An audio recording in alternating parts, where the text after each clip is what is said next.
అభిమానులు ఎదురు చూసిన క్షణం రాని వచ్చేసింది. దుబాయ్ వేదికగా మన భారత్ ఆసియా కప్ ఫైనల్‌లో దాయాది దేశమైన పాకిస్తాన్‌తో తలపడబోతుంది.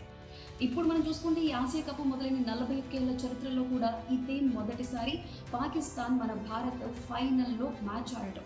ఎంతో ఉత్కంఠగా సాగిన గత 2 మ్యాచ్‌ల్లో కూడా మనం పాకిస్తాన్ టీమ్‌ని ఓడించి ఇక్కడి వరకు వచ్చాం. అదేవిధంగా ఇప్పటివరకు కూడా చూసుకుంటే మనం ఆసియా కప్‌లో ఈ 41 ఏళ్లలో కూడా మనం ఇప్పటివరకు 8 సార్లు ఆసియా కప్‌ని సొంతం చేసుకుంటే పాకిస్తాన్ కేవలం 2 సార్లు మాత్రమే ఆసియా కప్‌ని సొంతం చేసుకుంది. అయితే ఇప్పటికీ మన భారత టీం చాలా పటిష్టంగా, చాలా స్ట్రాంగ్‌గా ఉన్నట్టే కనిపిస్తుంది.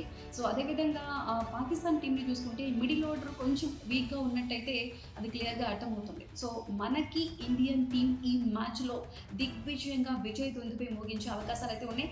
కాకపోతే ఇందులో మనం ఆలోచించాల్సిన ఒక 2 చిన్న అంశాలు ఏమున్నాయంటే, ఒకటి ఇదే గడ్డ మీద యూఏఈలో ఆడిన మనం భారత్, పాకిస్తాన్ ఆడిన ఐసీసీ మ్యాచ్‌ల్లో పోలిస్తే భారత్ మీద పాకిస్తాన్ ఎక్కువ మ్యాచ్‌ల్లో ఆధిపత్యాన్ని సాధించింది. సో ఇప్పుడు జరగబోతున్న ఈ ఫైనల్ మ్యాచ్‌లో యూఏఈ పిచ్ మనకి ఎంతవరకు అనుకూలంగా ఉంటుంది అనేది ఒక పాయింట్. ఇంకొకటి ఏంటి అంటే పాకిస్తాన్ కూడా ఇప్పటివరకు ఆసియా కప్‌లో మిగిలిన టీమ్స్‌తో ఆడిన ఆటల్లో కూడా స్ట్రాంగ్‌గానే పెర్ఫార్మ్ చేసింది. పాక్ మీద మన విజయాధిపత్యాన్ని చూపించడానికైతే ఒక్కడుగు దూరంలోనే ఉన్నాం.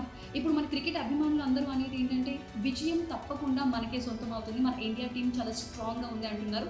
కాకపోతే ఇప్పుడు ఎన్ని వికెట్ల తేడాతో, ఎంత రన్స్ తేడాతో మన భారత్ విజయం సాధిస్తుందనేది చూడాలి.